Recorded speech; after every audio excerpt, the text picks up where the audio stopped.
I've been seeing everywhere that, oh, the Chalicar is a Darkin weapon. It's not a Darkin weapon. The Chalicar is very important. I'm going to explain to you the Chalicar's secrets and unravel the blueprint that trapped the Darkin. So now the good thing about this comic and what the Chalicar shows us is how the Darkin were imprisoned and what the Chalicar had to do with it.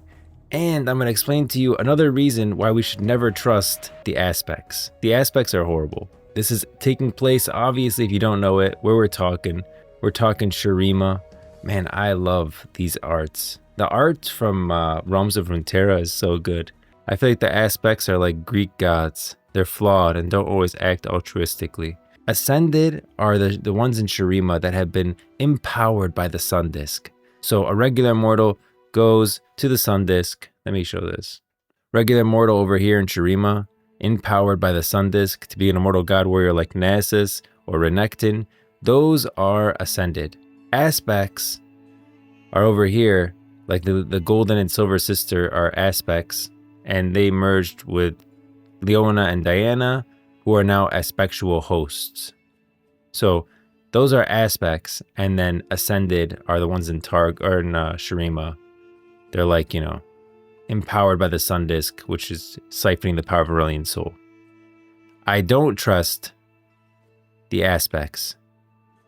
The Ascended, that's a great example, like Greek gods. They're like mortally flawed, you know, they're just mortals that have a ton of power, and that leads to their downfall. The thing is, they tried to be selective. So the Ascended, in order to become an Ascended, you had to serve Shurima very well and be like an extremely great, you know, loyal to Shurima soldier, or someone else who they thought if you lived a longer life, you'd be able to provide more to Shurima and give back to Shurima. And that's who they let become Ascended. Azir wasn't even supposed to go through the Ascension ritual. You have to be chosen. Azir kind of just said, I'm going to be Ascended because I'm the Emperor. In the ever-expanding universe of Runeterra, few threats are as ancient or as terrifying as the Darkin. These fallen god warriors imprisoned in their own weapons are a source of world-ending power. And these are some of the other Darkin that are from Legends of Runeterra. You have Anaka, Belcox, Parazi, Iberos, Jural, Naganeka, Pra, Striatu, Terosh, and Varus. These are all Darkin that you can see. And Varus, you know, he's in League of Legends too, but he's also in Legends of Runeterra. For years, the exact method of their imprisonment has been a mystery. Now, a new comic has revealed a tantalizing clue, a cryptic scroll that appears to be nothing less than the blueprint for their damnation. This is what the scroll I'm talking about. This is where the Zaahen could stand by no longer. He felt responsible. So that's the Chalicar and the scroll presented by Zaahen to the Kinku Order. If you look at this image, you see the sun on this left side and the moon on this right side. So keep that in mind. For those that don't know what we're talking about with the Ascension ritual and what it did, we're going to get into that. I'm going to read through the lore. You're going to understand by the end of this. So there's the Chalicar in the middle, the sun at the top, and the moon on the left. The sun, keep in mind the sun's how the Ascended became god warriors, right? We were talking about that.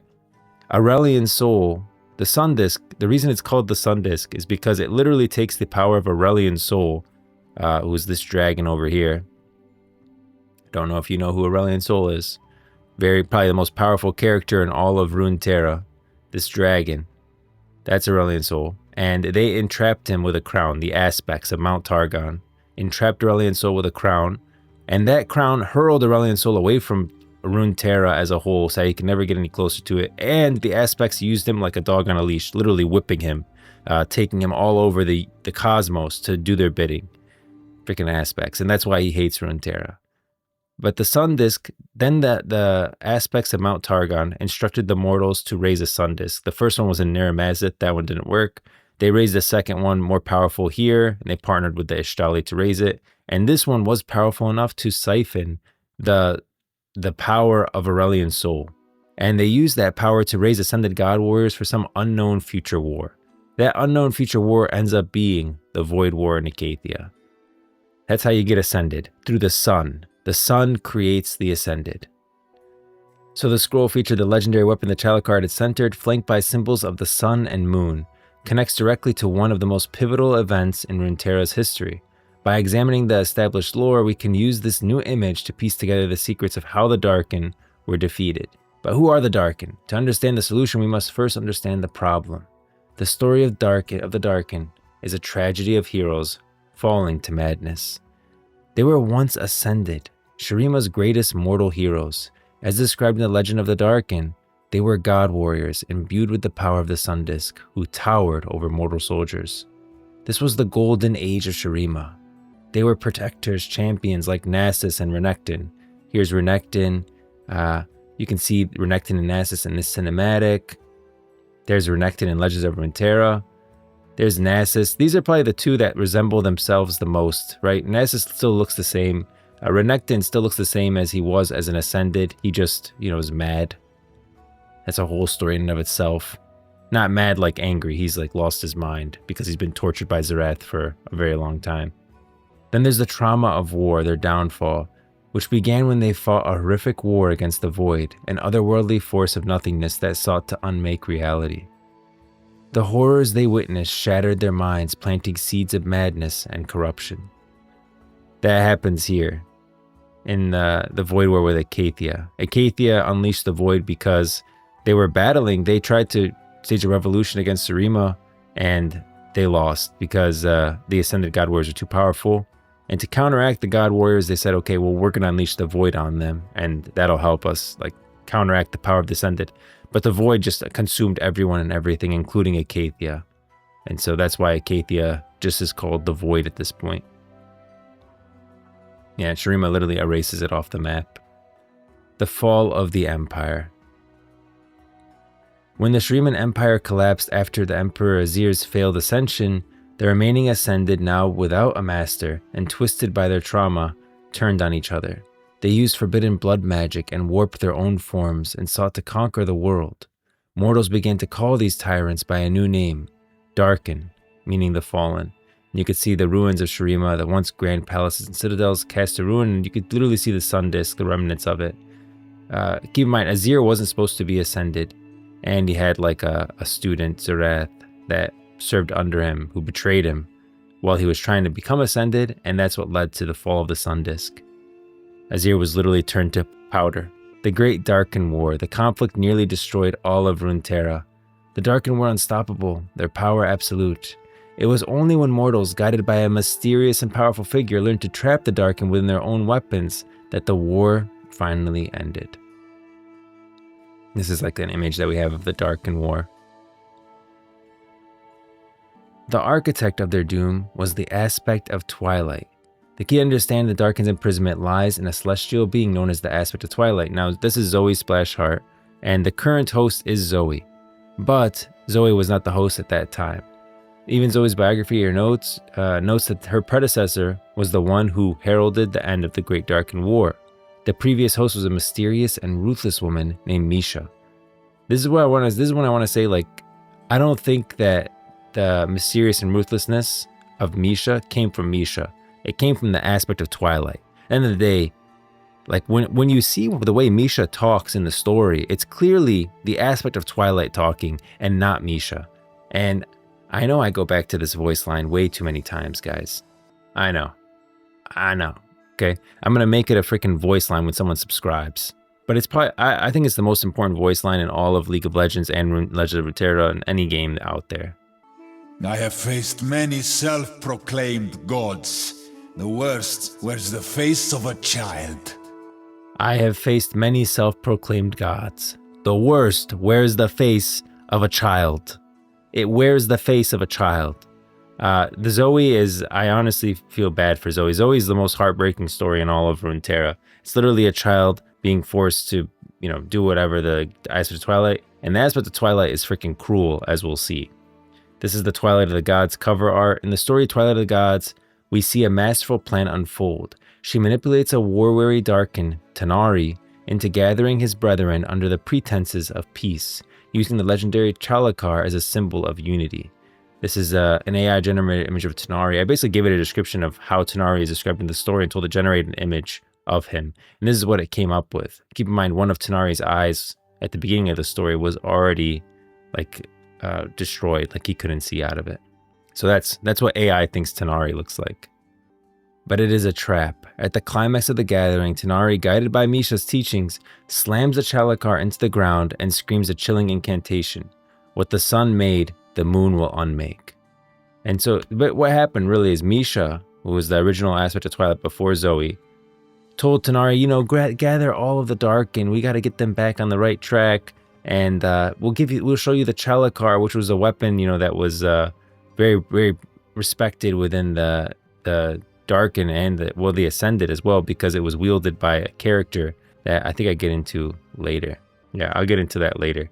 But the Chalicar was wielded by an Ascended that fell during the Void War and was pretty much the leader of the Ascended, one of the most powerful Ascended there was. And so the Chalicar had a lot of value to the Ascended, and it was a symbol of what they were. And the whole time in the story, Tanari is trying to remind the Darkin of what they were. Like, we were gods. We were, Sataka. We were great. We served Shurima, and then now, we're weak and we've fallen apart and we're nothing, and we need to get back to that. And then she tells him, say with the Chalicar, by the sun we were made, that by the moon we will unmake. And I think that she tells him that, if the Darkin aren't becoming this is just my speculation, is I think she tells him ahead of time, hey, if the Darkin don't seem to be reverting back to their mortal forms, or not reverting back to mortal, they don't seem to be reverting back to their true ascended purpose and becoming good again, do this and it'll convert them back to human. And it does. The story describes a blazing column of white fire stabbing from the sky, using the Chalicar as a conduit to channel the moon's power against the sun-blessed warriors. It burned them, reached into their arcane heart of their being, and devoured the magic that made them. This is the first critical piece of evidence, but the plan doesn't end here, and I'm going to quote this next part to do it justice. So, at this point, we know that the Chalicar was used to siphon the moon's beam and then blast all of these Darkin with it. And the magic that was in the Ascended was devoured by it. And a lot of these Ascended literally die. They don't become human, they die from it. They freaking just evaporate.